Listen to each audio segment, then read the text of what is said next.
ज्याचे भाग्य चांगलं असेल त्याला आमच्या नामाचा छंद लागेल आणि त्याच्या मुखात सतत नाम जप असेल. आमच्या नामाची गोडी निर्माण होईल. ध्यानी मनी स्वप्नी ही नाम संजीवनी वदनी असेल. त्याला निरंतर सुखाची प्राप्ती होईल.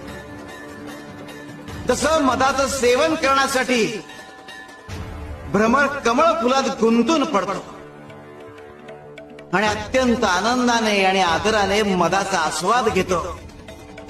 आमच्या भक्ताचे मन आमच्या नामाचे ध्यान लागून उच्च पातळीवर स्थिर होते. मन नामात एकाग्र होईल. त्याची चंचलता नाहीशी होईल आणि त्याचे उन्मन होईल. अरे नामस्मरण हेच प्रपंच व परमार्थ साधनाचे साधन आहे. शिवाय शंकर.